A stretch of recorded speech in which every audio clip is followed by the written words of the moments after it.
Hello, and welcome to Mark Chatterton's Rock Files podcast, where I interview different people associated with rock music, especially from the golden age of the 70s.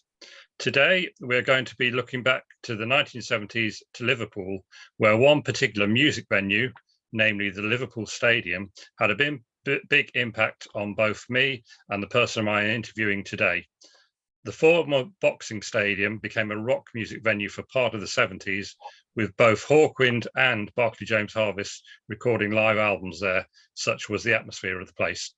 Today, I'm going to be interviewing Craig Mcintosh, who has been instrumental in reviving interest in the stadium through both a website and a Facebook group going by the name of Liverpool Stadium Days. So welcome to the show, Craig. Good morning. Okay, so for those who don't know much about the stadium, it had gigs there from about 1970 to 76, but it was essentially a boxing stadium and wrestling, and it had a capacity of about 4,000 and opened in 1932. So let's go to your website and the Facebook page. What was it that made you decide to create a web page to do with the stadium in the first place? Well, the origins of the webpage go back to 2002, so 20 years ago. Right. And I was off work, long-term sick, and whilst clearing out the attic and all the rest of that kind of thing that you do when you're bored, I found a load of memorabilia. Yeah. And I thought, what should I do with it? Should I throw it away? I thought, no. And I thought, try and create a website. And I did. Took me a few weeks to get my head around it, but I did, and I got everything online, and very slowly people started to realize it was there, and I was getting a lot of feedback from various people, some who I already knew, some I've never met before, and have since become really good friends. And the website grew for about, I'd say about 10, 12 years, maybe a little bit longer. And since then, it's been made into more of an online blog. Yeah. That a guy called Rob D has organised for me. He helped me out doing that. So it's still there. It's a little bit hard to find, but if you go to Google and type in the original Liverpool Stadium rock and roll years or something along those lines, you'll find it. But if you just put Liverpool Stadium, you get connected to Liverpool Football Club. Yeah, yeah. But it's still there. It's not been touched for a while. I'd say about 4 or 5 years now. But maybe I'll revive it at some point.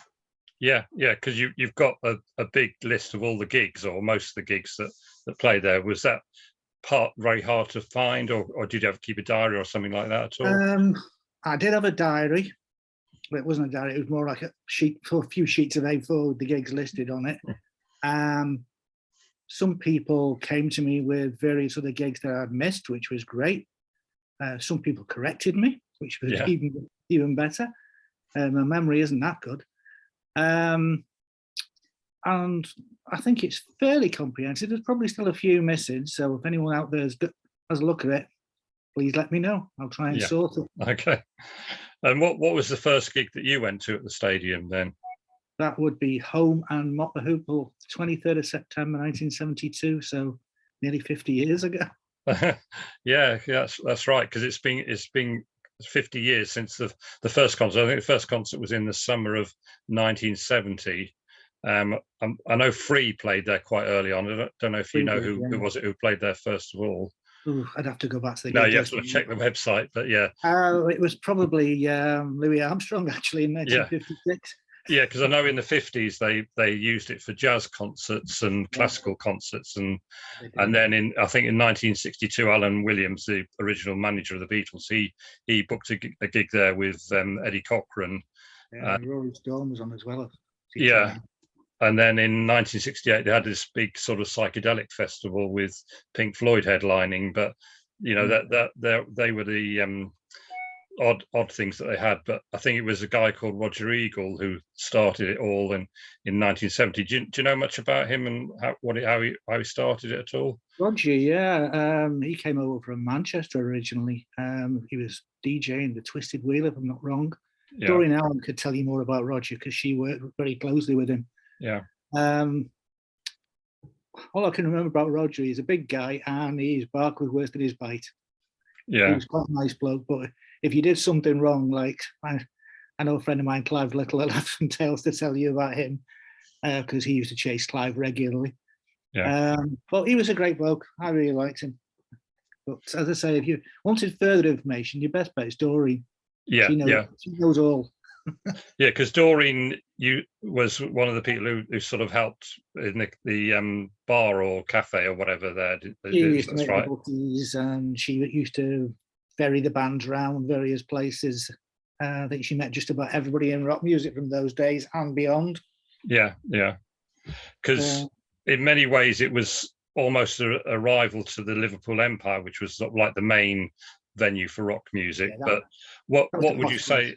What was, because a lot of people said the atmosphere was one thing about it. What would you say was made it unique in any way for people? It was, I suppose, like one big club. Everybody seemed to know everybody. And I mean, as I've said to someone before, how many places could get a teenage boy out of bed on a Saturday morning to go down to Liverpool, which is 10 miles from where I lived, and sit outside all day waiting to go in for a band? I mean, that was how unique it was. You don't get that everywhere. You certainly didn't get it at the Empire. No. So we would definitely be down there if it was a Saturday, probably we'd meet about 8 o'clock, down there for 9. Lunch was the Bean Shoot Cafe, which is long since gone. And then we were in and out the pubs all day, or in and out of trouble all day. Great place, good fun. Yeah, because for those who don't know anything about the stadium, you had a ticket, but it was like for first come got in first. So you really had to sort of queue up. And I remember my first gig was Deep Purple in 1973, and having to queue all the way round sort of to the back, and then we got in obviously eventually, but we were right near the back. But the other thing about it was it was this boxing stadium, but they cut it in half, and they had the boxing ring in the middle, which was the stage. Yeah, that's right. Yeah, the back was a place where you went to do strange things. Around the other side where the bands weren't. But yeah, the main part of the stadium, people used to just sit anywhere. They'd stand at the back all day, like I used to do, go up the back and just lurk along there all the time. Yeah. It was just a free for all, basically. Yeah. And it was just good fun. And the other thing about it, it wasn't like an over 18s that it, anyone, could go. And I mean, I was 15 when I first went. I don't know about you, how old you were. 16. Yeah, 16 and that. And 16, yeah. Yeah. But I know people who were with us then who were like 14, 13. Yeah. So it wasn't restricted in any way. There was no bar there for one thing, so that didn't cause any problems. Yeah, which is why people went to the pubs outside to have a drink beforehand. Yeah, because Cross Keys was the main one, wasn't it? Yeah. Cross Keys is still the main one for me. Yeah. Yeah. That's where we had our first reunion. Yeah. Because quite a few bands played there more than once, and I think Mott the Hoople hold the record for the most number of gigs. I don't know if that with Hawkwind sort of second, but Mott the Hoople, Ian Hunter wrote the song all the way from Memphis, and it has the line all the way from the Liverpool docks to the Hollywood Bowl. Would you say that was about the stadium when he sort may well have been? Yeah. May well have been. Yeah. I mean, when we first got the stadium group going, we adopted Saturday gigs as a sort of anthem. Yeah. You'll find it online somewhere. Someone actually put pictures from the website to that music with voices over the top, which was quite interesting. It's still somewhere out there. Yeah. And what would you say is the most memorable gig that you ever went to there? The stadium, probably the Space Ritual, which was you were there when they recorded the live album. It was I think it was December 72. Yeah, one of the lucky ones, but that's probably the most memorable. Another one that sticks in my mind is when Black Oak, Arkansas headlined. From America. They were just phenomenal. Yeah. Of course, Queen played one of their early gigs supporting Mott the Hoople. Yeah. Which there is a recording of that concert somewhere. I think I've got it somewhere. Yeah. Because that was the thing with Roger Eagle. He was quite instrumental in bringing new groups to Liverpool. Oh, yeah. He brought a lot of American groups. I think Chuck Berry played there, and Sean Arnott, who played at Woodstock, played there as well. A couple of times Sean and I played there. Yeah, I saw them there once. You saw them there, yeah. Yeah. And he also bought a lot of these German groups, I think, like Can and Amon Düül and stuff like that. Saw Can there and Amon Düül. Who else did he bring over? Can't think now. Yeah. None of the big like Kraftwerk or anything. Oh, it's gone. Yeah. Yeah, because I think the biggest group that played there was Led Zeppelin in 1971. Did you go to that one at all? I didn't know. I was. No. I wasn't at that. No, that was the one time they actually used the whole of the stadium. Yeah, that's right. Because it was so big, they moved the stage, didn't they, to one end? And then people rushed. Yeah, because apparently people rushed the stage, and then they all had to sit down and go back to the seats or something. Yeah. But there are pictures on the website of it, aren't there? I think there are pictures somewhere. Yeah, I think maybe on the website. Yeah. I think that was one of the biggest attendances, and the other one was Hawkwind, who had about 3,500. I think that was Ritual. Yeah. Unfortunately, I missed that, but I did see him in 1973, the next gig they did, and I mean, to me, it was just a haze. I can't really remember much about it, but it's just a pity there isn't a film of because I don't think there's any film at all of any gigs there. There's no film of any gigs there, and Hawkwind, there's certainly no gigs filmed. Yeah, until probably the 80s. Yeah, I think it's one of the sort of holy grails that people are looking for. Yeah. So yeah, it's just a pity. Yeah. And the other thing was Barclay James Harvest recorded their live album there in 1974. Did you go to that one at all? I did go to that, and I was lucky enough to be on my own when they were tuning up. Right. When they were doing the sound check.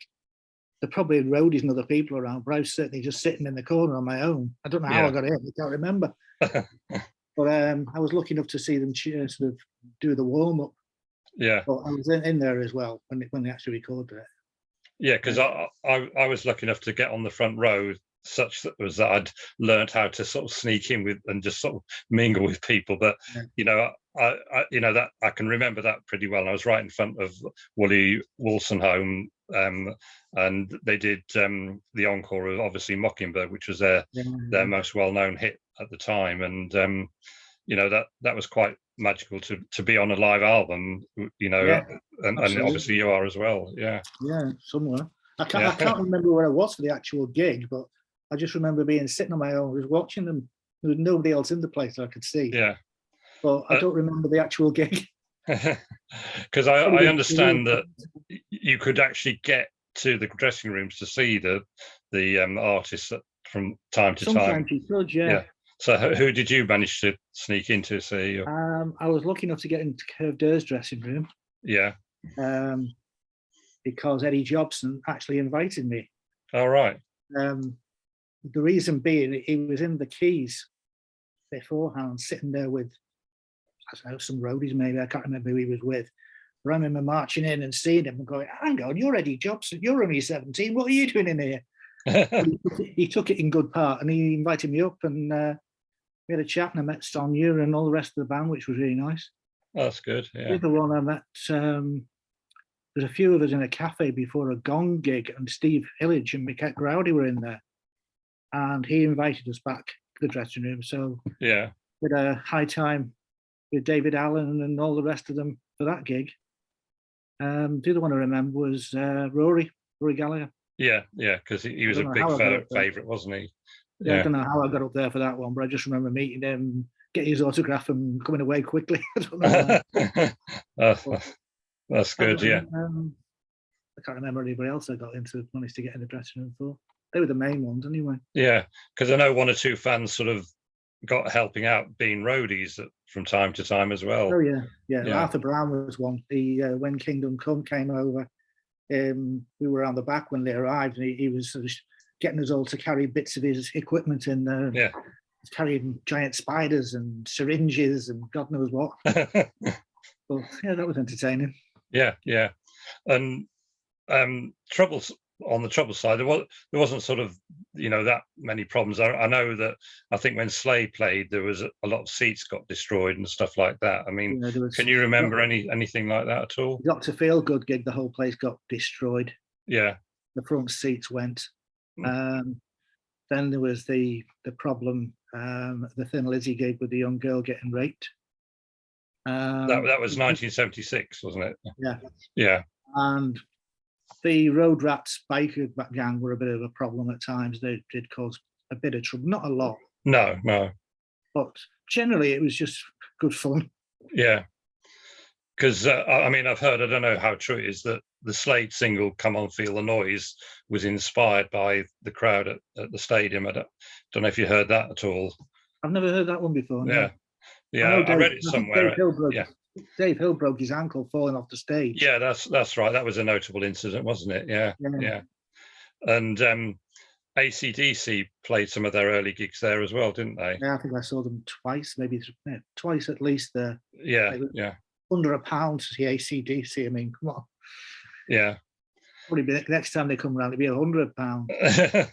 Yeah, because they did in the summer of 1974. They had these special cheap concerts were only 44p to get in. Yeah. I mean, I don't know what that is, less, say, £2 or £3 nowadays money, but Camel played, and I remember going to that, and Stackridge. And yeah, there were a lot of those. Gong did a 44p one there. You know, without looking at the gig list, I can't remember. No, that's right. Old age. But yeah, I mean, I managed to keep some of my tickets, but usually they just took them off you, didn't they, when you went in? And yeah, well, I've still got quite a lot. I mean, there's a lot on the website, and I know Arthur's got quite a few. I'm sure other people have sent them over. Yeah. Copies of them over. And it obviously came to an end in 1976. I think Eddie and the Hot Rods were the last group to play there, but presumably they were the last one. They were the last one I actually saw there. But yeah, I think there was another gig, Hinckley's Heroes, which was Mike Pato. All right, yeah. I think they played there after. I might be wrong, but I think they played there after. But Eddie and the Hot Rods certainly was the last one I saw with Ultravox. Yeah, supporting them. Yeah. So after that, you know, I presume Roger Eagle decided he'd had enough or whatever, and he went and started at Eric's, didn't he? Moved on to Eric's, yeah. I mean, did you go into that scene, or were you? No. Well, not. 76 was a funny year. It was the last year I was out of work. I started nursing in early 77, so it was difficult to get to any gigs then because I was working late shifts. Yeah. All kinds of weird shifts. I was still into the music scene, but I'd mainly go up to Wigan and Warrington at that time. Yeah. Eric's seemed to pass me by. It wasn't a place I was very fond of. I went to a couple of times, but because obviously it was a completely different music scene anyway, with the sort of punk new wave. It was a different scene. I mean, I know a lot of the people. I mean, my wife used to go to Eric's regularly. Yeah. It just wasn't for me. I don't know why. Yeah. Didn't sort of have the same feel to it. Yeah, because you mentioned your wife, which is Hilary Dron, and you sort of actually got married because of the stadium, perhaps. Is that right? Well, we met in 1974. June 74 at Budgie and Judas Priest gig. We did the going out for a fortnight, and then one of us did something wrong, probably me. We split up, and then we met again. About the first full reunion, we met again, and the rest's history. Yeah. So you got married just a few years ago. Yeah. 4 years ago. Yeah. This month. Yeah. So it's a nice little story, that. Yeah. And going on to these reunions, you organise a reunion for anyone who went to the stadium in Liverpool every so often. And obviously, with COVID, there hasn't been one for a few years, but you've got one this year in October. Last one we had was March 2020, maybe, which was just coinciding with my mate Brian Netherwood's 60th birthday. So we had that as a party as well for him. The next one's 15th of October. Yeah.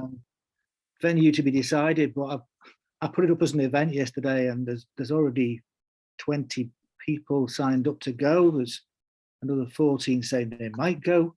Yeah. And when I've looked at the list this morning with partners and things, because everybody brings their partners along, it's going up towards 30 already, and that's after one day. So I think it's going to be a big Yeah, because celebration. obviously with lockdown, everyone wants to get out again, and hopefully it'll be very successful. But it's just a chance for people to get together and reminisce mainly, and hear some music and so on, isn't it? Yeah, well, I'm looking forward to it, and I know a few others have already spoken and said, yeah, we're looking forward to that. Yeah. So I've got to decide where to have it. I mean, exclusive, we're probably going to go back to the Cross Keys. Yeah, yeah. It's looking like it's going to be too big for any of the other places we've used in the past. Yeah. So you heard it here first. I'm looking at the Cross Keys again. Yeah. We had the first one. Okay, yeah. And just sort of quick mention of the website, because I know there's just over 1,000 people that you are members. Sorry, the Facebook page. I mean, yeah. So that's been very successful, and people post videos and sort of just chat about different things that they did and so on. So it's quite popular as well. It is popular. It had a peak about 10 years ago where people would hit it all the time, and it's not as much now, but it's still going strong, and we're still getting new members finding us. So yeah. Well, hopefully, I didn't actually start that. Somebody else started it. But I took it over. Right. About 15 years ago, maybe. Yeah. I took it over. Well, no, it must be 13 years ago, because it was when we were having the first reunion. And I just basically asked if I could take it over and use it as an advertising place for the reunions. And since then, it's certainly picked up. Yeah. It's a good place. Yeah, lots of good fun people. Yeah, well, you're doing a great job, Craig, and thank you for speaking to us today. And absolute pleasure. And hopefully, a few more people will find out about the website and the group, and bring back some happy memories. But thanks very much then for that. Yeah, no problem, mate. Okay, thanks.